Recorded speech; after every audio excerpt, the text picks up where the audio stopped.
నమస్కారం ETV news కి స్వాగతం ముందుగా ముఖ్యాంశాలు ఆంధ్రప్రదేశ్లో నేడు తెలుగుదేశం ఎమ్మెల్సీ అభ్యర్థుల ప్రకటన అధినేతకే నిర్ణయం వదిలిపెట్టిన పాలిట్ బ్యూరో ప్రాధాన్యాల మేరకు చంద్రబాబు కసరత్తు తెలంగాణలో ముమ్మరంగా బడ్జెట్ సమీక్ష కేంద్ర నిధులు సద్వినియోగం చేసుకుని కేటాయింపులు చేయాలన్న కేసీఆర్ కొత్త పద్దుపై అధికారులతో విస్తృత చర్చ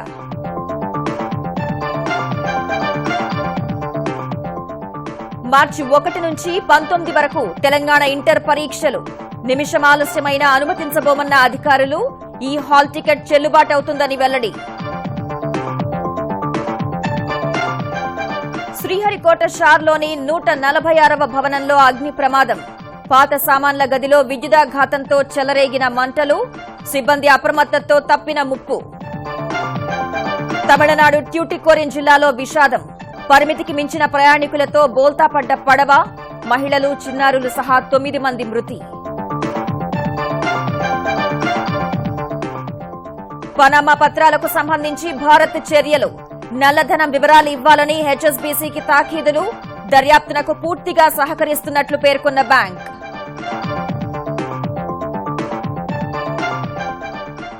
ఉత్తరప్రదేశ్లో ప్రారంభమైన 5వ దశ ఎన్నికల పోలింగ్ 51 నియోజకవర్గాల బరిలో 608 మంది అభ్యర్థులు పటిష్టమైన ఏర్పాట్లు చేసిన ఎన్నికల సంఘం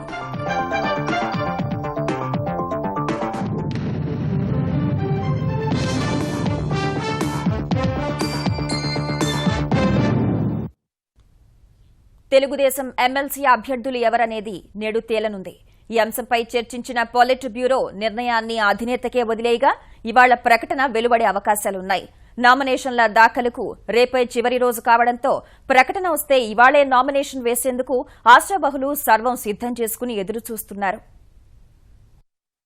తెలుగుదేశం పాలిట్ బ్యూరో సమావేశంలో ఎమ్మెల్సీ అభ్యర్థుల ఎంపికతో పాటు తాజా రాజకీయ పరిణామాలు ఘటనలు పార్టీపరమైన అంశాలపై విస్తృత చర్చ జరిగింది. వైఎస్ చనిపోయాక జగన్ పై కేసుల్లో అర్థం లేదని మాజీ ప్రభుత్వ ప్రధాన కార్యదర్శి రమాకాంత్ రెడ్డి చేసిన వ్యాఖ్యలపై చర్చ జరిగింది. వైఎస్ హయాంలో ప్రభుత్వ ప్రధాన కార్యదర్శిగా పనిచేసిన రమాకాంత్ రెడ్డి జగన్ ను వెనకేసుకురావడం దురదృష్టకరమని సోమిరెడ్డి వ్యాఖ్యానించినట్లు తెలిసింది. జయలలిత చనిపోయినప్పటికీ శశికళ శిక్ష అనుభవిస్తున్న విషయాన్ని ఈ సందర్భంగా సోమిరెడ్డి ప్రస్తావించారు. విభజన హామీల అమలు, ప్రత్యేక హోదాకు చట్టబద్దత, కేంద్ర వైఖరిపైన పాలిట్ బ్యూరోలో చర్చించారు. ఎట్టి పరిస్థితుల్లో విభజన హామీలు సాధించుకు తీరాలనే అభిప్రాయం వ్యక్తమైంది. వరుస ఎన్నికలతో కేంద్రం తీరిక లేకుండా ఉందని, హామీలపై పోరాటం కొనసాగుతుందని చంద్రబాబు చెప్పినట్లు తెలిసింది. మార్చి 29న తెలుగుదేశం ఆవిర్భావ దినోత్సవాన్ని ఘనంగా నిర్వహించాలని నిర్ణయించారు. ఇక ఎమ్మెల్సీ అభ్యర్థుల ఎంపిక నిర్ణయాధికారాన్ని అధినేత చంద్రబాబుకే వదిలేయడంతో ఆయన చేసే ప్రకటన పట్ల సర్వత్రా ఆసక్తి నెలకొంది. పార్టీని నమ్ముకున్న వాళ్లకి న్యాయం చేయడం, రానున్న రోజుల్లో పార్టీకి అవసరం ఉన్నవారిని, గతంలో హామీ ఇచ్చిన వారిని పరిగణనలోకి తీసుకుని అందరికీ న్యాయం చేయాల్సిన బాధ్యత తనపై ఉందని చంద్రబాబు అన్నట్లు తెలిసింది. కొత్త పాత కలయికలతో ఎమ్మెల్సీ అభ్యర్థుల ఖరారు ఉంటుందనే సంకేతాలను అధినేత ఇచ్చారు. ఎమ్మెల్సీల జాబితాలో లోకేష్ ను తప్పనిసరిగా తీసుకోవాలని పాలిట్ బ్యూరో సభ్యులంతా చేసిన ఏకగ్రీవ తీర్మానానికి సీఎం ఎలాంటి స్పందన తెలపలేదు. మొత్తం 9 స్థానాలకు జరిగే స్థానిక సంస్థల ఎన్నికలకు ఇప్పటివరకు కడప జిల్లా నుంచి బీటెక్ రవి పేరు మాత్రమే ఖరారైంది. మిగిలిన 8 పేర్లు నేడు ఖరారు కావాల్సి ఉంది. అర్ధరాత్రి అయినా ప్రకటన వస్తే మంగళవారం అంత మంచి రోజు కాదని భావించే నేతలు నేడే నామినేషన్ దాఖలు చేయాలని కోరుకుంటున్నారు. కుల, మత, ప్రాంత సమీకరణాలు, ఇతర అంశాలపై అర్ధరాత్రి దాటే వరకు అభ్యర్థుల ఎంపిక కసరత్తు సాగిందని తెలుస్తోంది. ప్రకటన వచ్చేందుకు ఈ ఉదయం లేదా మధ్యాహ్నం వరకు సమయం పట్టవచ్చని పార్టీ వర్గాలు తెలిపాయి. కేంద్ర నిధులను పూర్తి స్థాయిలో సద్వినియోగం చేసుకుంటూ కొత్త బడ్జెట్లో శాఖల వారీగా తగినన్ని కేటాయింపులు చేసేందుకు తెలంగాణ సర్కార్ సిద్దమవుతోంది. కేంద్రం చేపట్టిన వివిధ కార్యక్రమాల నుంచి వచ్చే నిధులను పూర్తి స్థాయిలో ఉపయోగించుకుని అందుకు అనుగుణంగా తెలంగాణ ప్రణాళిక రూపకల్పన చేసేందుకు ముఖ్యమంత్రి కేసీఆర్ ముమ్మర సమీక్షలు నిర్వహిస్తున్నారు. తెలంగాణ బడ్జెట్ తయారీ కసరత్తు తుదిదశకు చేరుకుంటోంది. ఇప్పటికే ఆయా శాఖలు అందించిన ప్రతిపాదనల ఆధారంగా తెలంగాణ ఆర్థిక శాఖ కొత్త పద్దుపై ఒక అంచనాకు వచ్చింది. ప్రస్తుతం ముఖ్యమంత్రి కేసీఆర్ బడ్జెట్ కూర్పుపై తుది సమీక్ష నిర్వహిస్తున్నారు. 2 రోజులుగా రోజుకు కనీసం 9 గంటలు బడ్జెట్ కూర్పుపైనే ఆయన సమీక్షిస్తున్నారు. ఈ ప్రక్రియ ఇంకా కొనసాగుతోంది. ఆయా శాఖల నుంచి వచ్చిన ప్రతిపాదనలను పూర్తి స్థాయిలో సమీక్షించి చేయాల్సిన కేటాయింపులపై అంచనాకు వస్తున్నారు. కేటాయింపుల సందర్భంలో కేంద్ర ప్రభుత్వ పథకాల నిధుల సద్వినియోగంపై ముఖ్యమంత్రి ప్రత్యేకంగా దృష్టి సారిస్తున్నారు. శాఖల వారీగా కేంద్ర ప్రభుత్వం అమలు చేస్తున్న కార్యక్రమాలు, పథకాల ద్వారా రాష్ట్రానికి ఏ మేరకు నిధులు వస్తాయి, అందుకు అనుగుణంగా తెలంగాణ బడ్జెట్ నుంచి చేయాల్సిన కేటాయింపులు తదితర అంశాలపై విస్తృతంగా చర్చిస్తున్నారు. ఇదే సమయంలో తెలంగాణ ప్రభుత్వ ప్రాధాన్యాలకు అనుగుణంగా చేపట్టే పథకాలు, కార్యక్రమాలకు కేంద్రం నుంచి ఏ మేరకు ఆర్థిక తోడ్పాటు లభిస్తుందన్న అంశంపై ఆరా తీస్తున్నారు. ఈ మేరకు ఎప్పటికప్పుడు కేంద్ర ప్రభుత్వ అధికారులను సంప్రదిస్తున్నారు. వీలైనంత వరకు కేంద్రం నిధులను పెద్ద మొత్తంలో పొందేందుకు ఉన్న అవకాశాలన్నింటినీ పరిశీలించాలని అధికారులకు ముఖ్యమంత్రి కేసీఆర్ స్పష్టం చేశారు. తద్వారా తెలంగాణ ప్రభుత్వ ప్రాధాన్యాలు, ఆలోచనలకు అనుగుణంగా ఇతర కార్యక్రమాలకు నిధులు కేటాయించడం సులభమవుతుందని భావిస్తున్నారు. మరో 4-5 రోజుల పాటు ఈ తరహా కసరత్తు నిర్వహించి బడ్జెట్ కూర్పుపై తుది నిర్ణయానికి రానున్నారు. తెలంగాణలో మార్చి 1 నుంచి 19 వరకు జరిగే ఇంటర్మీడియట్ పరీక్షలకు ఏర్పాట్లన్నీ పూర్తి చేశామని Telangana inter board commissioner Ashok Kumar తెలిపారు. ఈ పరీక్ష కోసం 31 జిల్లాల్లో 1291 పరీక్షా కేంద్రాలను ఏర్పాటు చేశామన్న ఆయన కళాశాలతో ప్రమేయం లేకుండా ఆన్లైన్ ద్వారా హాల్ టికెట్లను డౌన్లోడ్ చేసుకోవచ్చని చెప్పారు. అదేవిధంగా విద్యార్థుల సౌకర్యార్థం పరీక్షా కేంద్రాల గుర్తింపునకు ప్రత్యేక యాప్ను రూపొందించినట్లు కమిషనర్ వెల్లడించారు. విద్యార్థులు నిమిషం ఆలస్యంగా వచ్చినా పరీక్షా కేంద్రంలోకి అనుమతించబోమని కమిషనర్ స్పష్టం చేశారు. మరి ఎమ్మెల్సీ ఎలక్షన్ వల్ల 9వ నాడు జరగాల్సిన పరీక్ష 19 నాడుకి పోస్ట్పోన్ అయిపోయింది. Due to teacher MLC election in Hyderabad, Rangareddy, Mahabubnagar, examinations in mathematics 2B, zoology 2 and history paper 2, which are scheduled originally on 9th March, are postponed to 19th March, Sunday. The revised dates are printed on all ticket. APPSC group 2 screening పరీక్ష ప్రాథమిక key రేపు విడుదల చేయనున్నారు. మంగళవారం సాయంత్రం ప్రాథమిక key విడుదలకు APPSC సన్నాహాలు చేస్తుంది.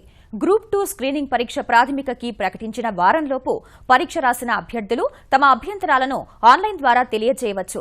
ఈ అభ్యంతరాల ఆధారంగా నిపుణులతో చర్చించి వారి పర్యవేక్షణలో తుది కీ ప్రకటిస్తారు. ఈ ప్రక్రియను మార్చి 10 లోపు పూర్తి చేసి మార్చి నెలాఖరుకు ఫలితాలు విడుదల చేయాలని ఏపీపీఎస్సీ భావిస్తోంది. ఇప్పటికే గ్రూప్ 2 మెయిన్స్ పరీక్షను మే 20, 21 తేదీల్లో నిర్వహిస్తామని ఉద్యోగ ప్రకటనలో వెల్లడించారు. ఆ తేదీల్లోనే పరీక్ష నిర్వహించాలని ఏపీపీఎస్సీ భావిస్తోంది. నిన్న జరిగిన గ్రూప్ 2 పరీక్షకు 6,57,010 మంది దరఖాస్తు చేయగా 4,83,321 మంది రాశారు.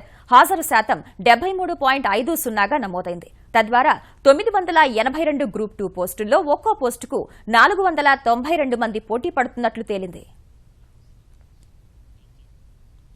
అమెరికన్ జాత్యహంకార దాడిలో ప్రాణాలు కోల్పోయిన కూచిబొట్ల శ్రీనివాస్ మృతదేహాన్ని నేడు హైదరాబాద్ తీసుకురానున్నారు. భారత కాలమానం ప్రకారం ఆదివారం ఉదయం 11 గంటలకు అమెరికా నుంచి విమానంలో మృతదేహాన్ని తీసుకుని బయలుదేరారు. ఈ రాత్రి 8 గంటలకు శంషాబాద్కు తీసుకురానున్నారు. అక్కడి నుంచి బొల్లారంలోని శ్రీనివాస్ స్వగృహానికి తీసుకెళ్తారు. బుధవారం కాన్సాస్లోని ఓ బారు వద్ద శ్రీనివాస్, ఆయన స్నేహితుడు అలోక్ రెడ్డిపై ఒక అమెరికన్ తుపాకీతో కాల్పులు జరిపాడు. ఈ కాల్పుల్లో శ్రీనివాస్ మృతి చెందగా అలోక్ రెడ్డి గాయపడ్డాడు. ఈ ఘటనపై భారతీయులు తీవ్రంగా మండిపడుతున్నారు. భారతీయులకు అమెరికాలో రక్షణ లేదా అనే సందేహాలు వ్యక్తమవుతున్నాయి. మంగళవారం మహాప్రస్థానంలో శ్రీనివాస్ అంత్యక్రియలు నిర్వహించేందుకు కుటుంబ సభ్యులు ఏర్పాట్లు చేస్తున్నారు. యావత్ దేశం దృష్టిని ఆకర్షిస్తున్న ఉత్తరప్రదేశ్ శాసనసభ ఎన్నికల్లో 5వ దశ పోలింగ్ జరుగుతోంది. 11 జిల్లాల పరిధిలోని 51 నియోజకవర్గాల్లో ఉదయం 7 గంటలకే పోలింగ్ ప్రారంభం కాగా కేంద్ర ఎన్నికల సంఘం కట్టుదిట్టమైన ఏర్పాట్లు చేసింది. ఈ దశలో 608 మంది అభ్యర్థుల భవితవ్యాన్ని ఆయా నియోజకవర్గాల్లోని 1,84,00,000 మంది ఓటర్లు ఈవీఎంలలో నిక్షిప్తం చేస్తున్నారు. పోలింగ్ జరిగే 11 జిల్లాల్లో 5 జిల్లాలు నేపాల్ సరిహద్దున ఉండగా ఆయా ప్రాంతాల్లో భద్రతపై ఈసీ ప్రత్యేక దృష్టి సారించింది. 5వ దశలో మొత్తం 52 స్థానాలకు పోలింగ్ జరగాల్సి ఉండగా ఎస్పీ అభ్యర్థి చంద్రశేఖర్ కనౌజియా మృతితో అంబేద్కర్ నగర్లో ఓటింగ్ను ఎన్నికల సంఘం మార్చి 9కి వాయిదా వేసింది. పోలింగ్ జరుగుతున్న స్థానాల్లో నెహ్రూ గాంధీ కుటుంబానికి కంచుకోటైన అమేఠీ కూడా ఉంది. 52 స్థానాల్లో గత ఎన్నికల్లో ఎస్పీ 37, భాజపా కాంగ్రెస్ చెరో 5, బీఎస్పీ 3, పీస్ పార్టీ 2 స్థానాలు గెలుచుకోగా ఈసారి ఎవరికెన్ని సీట్లు వస్తాయో మార్చి 11న తేలనుంది. ప్రభుత్వ రంగ బ్యాంకుల కార్యకలాపాలు రేపు స్తంభించిపోనున్నాయి. సమస్యలు పరిష్కరించాలనే డిమాండ్తో బ్యాంకింగ్ సంఘాల ఐక్య వేదిక ఆధ్వర్యంలో రేపు సమ్మె చేయనున్నారు. ఫలితంగా ఎస్బీఐ, పీఎన్బీ, బీఓబీ వంటి ప్రభుత్వ రంగ బ్యాంకుల్లో సేవలకు విఘాతం కలగనుంది. ఈ విషయాన్ని ఇప్పటికే వినియోగదారులకు ఆయా బ్యాంకులు సమాచారం ఇచ్చాయి. ICICI, HDFC, axis, Kotak Mahindra వంటి ప్రైవేట్ బ్యాంకుల్లో చెక్ క్లియరెన్స్ మినహా మిగిలిన సేవలు సజావుగా సాగనున్నాయి. యూఎఫ్బీయూలో ఉన్న 9 సంఘాలు ఈ సమ్మెలో పాల్గొంటున్నాయి. భారతీయ మజ్దూర్ సంఘ్ అనుబంధ సంఘాలైన national organisation of bank workers, national organisation of bank officers ఈ సమ్మెలో పాల్గొనడం లేదు. బ్యాంకు యాజమాన్యానికి బ్యాంకు ఉద్యోగుల సంఘాలకు ఈ నెల 21న జరిగిన చర్చలు విఫలమైనందునే సమ్మె చేస్తున్నట్లు అఖిల భారత బ్యాంకు ఉద్యోగుల సంఘం ప్రధాన కార్యదర్శి తెలిపారు. పన్ను ఎగవేతదారులకు సహకరించారన్న ఆరోపణలపై బ్రిటన్కు చెందిన బ్యాంకింగ్ దిగ్గజం హెచ్ఎస్బీసీ అధికారులను భారతీయ దర్యాప్తు సంస్థలు ప్రశ్నించాయి. ఈ విషయాన్ని హెచ్ఎస్బీసీనే తన నివేదికలో స్వయంగా పేర్కొంది. 9 భారతీయులు పన్ను ఎగవేసేలా సహకరించారన్న ఆరోపణలపై తమను ప్రశ్నించారని హెచ్ఎస్బీసీ తెలిపింది. 2015 ఆగస్టు, నవంబర్లో 2 ఆదాయ పన్ను విభాగాధికారులు తాఖీదులు పంపించారని తెలిపింది. 4 కుటుంబాలు పన్ను ఎగవేతకు హెచ్ఎస్బీసీ, స్విస్ ప్రైవేట్ బ్యాంక్, దుబాయ్లోని హెచ్ఎస్బీసీ కంపెనీలు సహకరించాయనే సమాచారం ఉందని, ఈ విషయంలో అభియోగాలు ఎందుకు మోపకూడదో చెప్పాలని అడిగినట్టు తన నివేదికలో తెలిపింది. పనామా పత్రాల్లో ఉన్న 100 మంది భారతీయుల వివరాలు ఇవ్వాలని కోరినట్టు పేర్కొంది. ఈ విషయంలో దర్యాప్తునకు పూర్తిగా సహకరిస్తున్నామని, తెలిసిన పూర్తి సమాచారాన్ని ఇచ్చినట్టు హెచ్ఎస్బీసీ స్పష్టం చేసింది. ప్రపంచంలోని చాలా దేశాలు ఇలాంటి వివరాలే అడుగుతున్నట్టు గత వారం విడుదల చేసిన వార్షిక నివేదికలో వివరించింది. పన్నులకు సంబంధించిన దర్యాప్తు అన్న శీర్షికతో ఈ వివరాలు బహిర్గతపరిచింది. పన్ను వివాదాలు, అక్రమ నగదు చలామణి కేసుల కోసం 5,000 కోట్లు కేటాయించామని, అన్ని విషయాల్లో సంబంధిత అధికారులు సహకరిస్తున్నట్టు చెప్పింది. నెల్లూరు జిల్లా శ్రీహరికోటలోని భారత అంతరిక్ష పరిశోధనా కేంద్రం షార్లో అగ్ని ప్రమాదం కలవరపరిచింది. షార్ సిబ్బంది అప్రమత్తతో భారీ ప్రమాదం తప్పింది. పాత పరికరాలు ఉన్న 146వ భవనంలో విద్యుదాఘాతంతో ఒక్కసారిగా మంటలు చెలరేగాయి. వెంటనే అప్రమత్తమైన సీఆర్పీఎఫ్ పోలీసులు 2 అగ్నిమాపక యంత్రాలను తీసుకొచ్చి మంటలను అదుపు చేశారు. ఆ భవనంలో రాకెట్లకు సంబంధించిన వ్యర్థాలు, పదార్థాలు నిల్వ ఉన్నట్లు సమాచారం. ప్రమాదంలో ఇనుప తలుపులు దగ్ధమయ్యాయి. అగ్ని ప్రమాదంలో భవనం పాక్షికంగా దెబ్బతింది. షార్లోని పాత సామాన్లు నిల్వ ఉండే భవనాల్లో తరచూ అగ్ని ప్రమాదాలు జరుగుతున్నాయి. 2004 ఫిబ్రవరి 23న 117వ భవనంలో మంటలు చెలరేగి 6 మృత్యువాత పడ్డారు.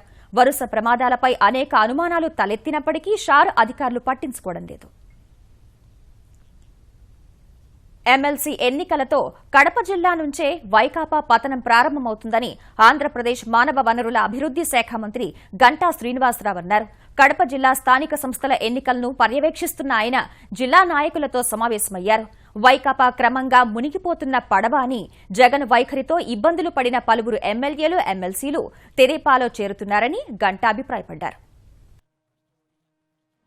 ఒకే ఒక జిల్లా మీరు కడప జిల్లా, ఆ కడప జిల్లాలో కూడా స్పష్టంగా మొత్తం 840 ఏదైతే టోటల్ దీంట్లో ఉన్నాయో దానికి కావాల్సిన మ్యాజిక్ ఫిగర్ 421.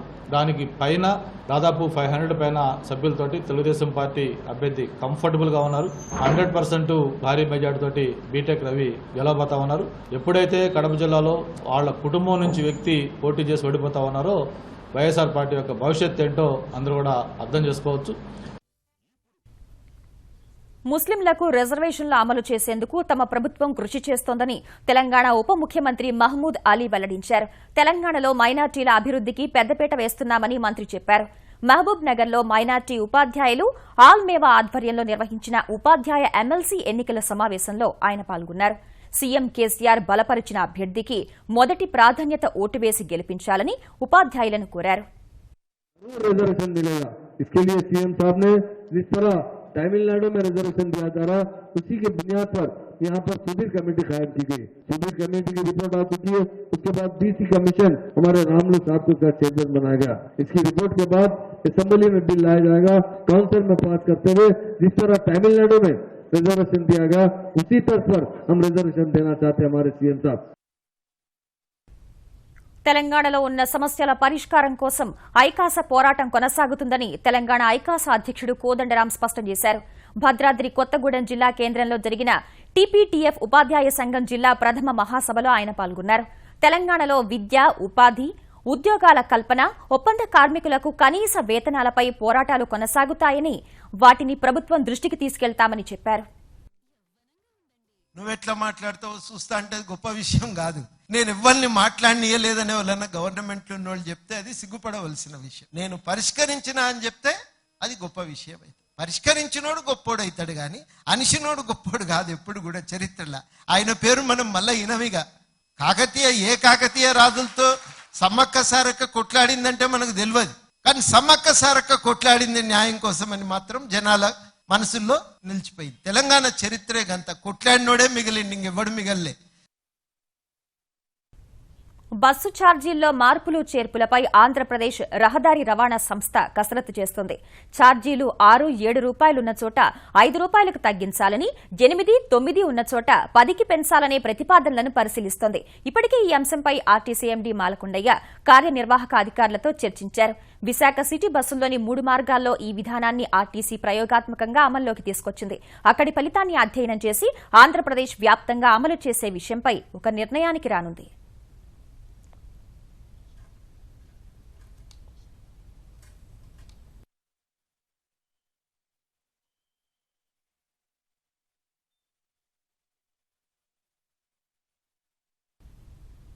కృష్ణా జిల్లా యనమలకుదురులో జాతీయ స్థాయి ఎడ్ల పందాలు ఉత్సాహంగా జరుగుతున్నాయి. శివరాత్రి ఉత్సవాల్లో భాగంగా 5 విభాగాల్లో పోటీలు నిర్వహిస్తున్నారు. ప్రథమ బహుమతిగా 30,000 రూపాయలతో పాటు తర్వాతి 5 స్థానాల్లో నిలిచిన ఎడ్లకు బహుమతి అందచేయనున్నారు. ఒంగోలు జాతి గిత్తలను ప్రోత్సహించే లక్ష్యంతో యనమలకుదురులోని రామలింగేశ్వర స్వామి దేవస్థానం ఆధ్వర్యంలో ఈ పోటీలు నిర్వహిస్తున్నారు. మార్చి 1 వరకు పోటీలు జరగనున్నాయి. స్నేహలయ హెల్పింగ్ హ్యాండ్స్ స్వచ్ఛంద సేవా సంస్థ ద్వారా తలసేమియా బాధితులు, పేదల విద్యాభ్యాసం కోసం కాసా ఎంటర్ప్రైజెస్ ఆధ్వర్యంలో హైదరాబాద్లో నిర్వహించిన ఫ్యాషన్ షో ఆకట్టుకుంది. మోడళ్లు ర్యాంపుపై హొయలుపోయారు. సంప్రదాయ, ఆధునిక మేళవింపుతో కూడిన దుస్తులు ధరించి ఆకట్టుకున్నారు. సమాజం కోసం తమ వంతు సహాయం చేయాలనే ఉద్దేశంతో పలువురు సినీ తారలు ర్యాంప్ వాక్తో ప్రత్యేక ఆకర్షణగా నిలిచారు. ఫ్యాషన్ షోకు తోడుగా బాలీవుడ్ గీతాలు ఆద్యంతం ఆకట్టుకున్నాయి.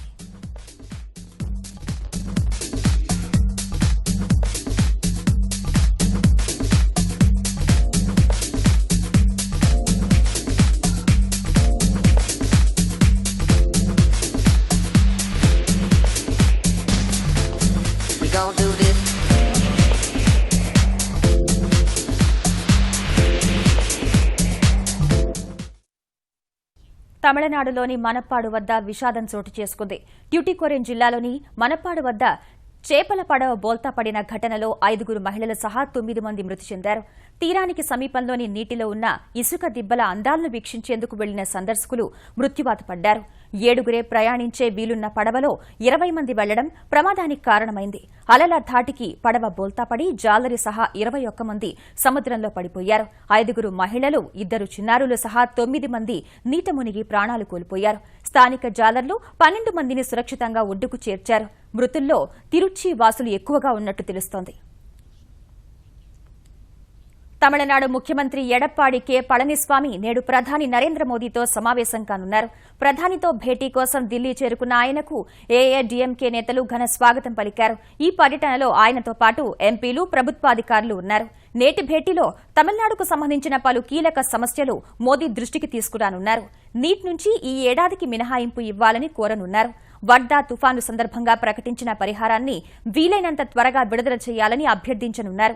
రాష్ట్రానికి కావాల్సిన ప్రాజెక్టులపైన చర్చిస్తారని తమిళ ప్రభుత్వ వర్గాలు చెప్తున్నాయి. ఆదియోగి విగ్రహాన్ని ఆవిష్కరించడానికి కోయంబత్తూరు వచ్చిన ప్రధాని మోదీతో సీఎం పళనిస్వామి 20 నిమిషాలు చర్చలు జరిపారు. రైళ్లలో ఆరోగ్యకరమైన, శుచి, శుభ్రత కలిగిన భోజనాన్ని సరఫరా చేసేందుకు రైల్వే శాఖ కొత్త విధానం తీసుకొస్తుంది.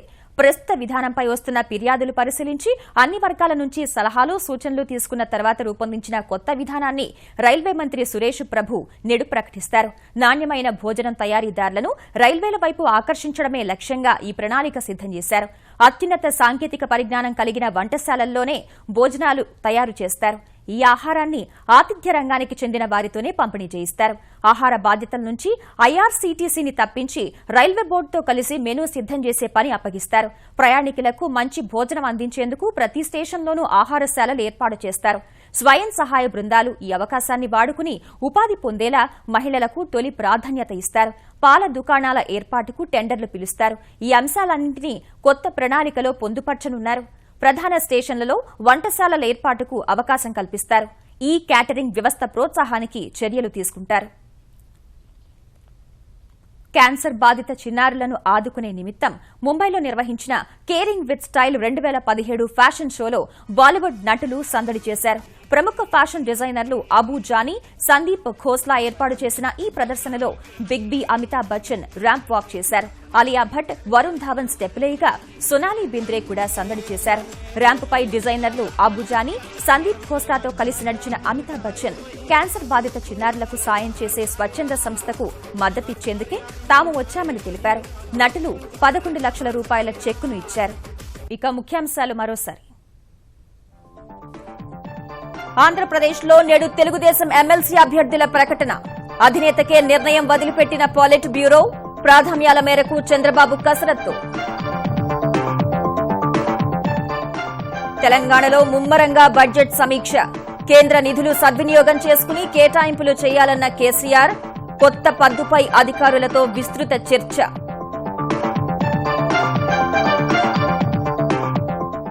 మార్చి 1 నుంచి 19 వరకు తెలంగాణ ఇంటర్ పరీక్షలు. నిమిషం ఆలస్యమైన అనుమతించబోమన్న అధికారులు. ఈ హాల్ టికెట్ చెల్లుబాటవుతుందని వెల్లడి. శ్రీహరికోట షార్లోని 146వ భవనంలో అగ్ని ప్రమాదం.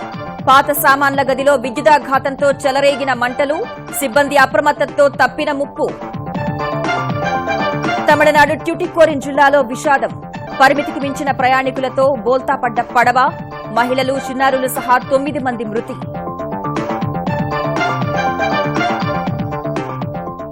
పనామా పత్రాలకు సంబంధించి భారత్ చర్యలు. నల్లధనం వివరాలు ఇవ్వాలని హెచ్ఎస్బీసీకి తాకీదులు. దర్యాప్తునకు పూర్తిగా సహకరిస్తున్నట్లు పేర్కొన్న బ్యాంక్. ఉత్తరప్రదేశ్లో కొనసాగుతున్న 5వ దశ ఎన్నికల పోలింగ్. 51 నియోజకవర్గాల బరిలో 608 మంది అభ్యర్థులు. పటిష్టమైన ఏర్పాట్లు చేసిన ఎన్నికల సంఘం.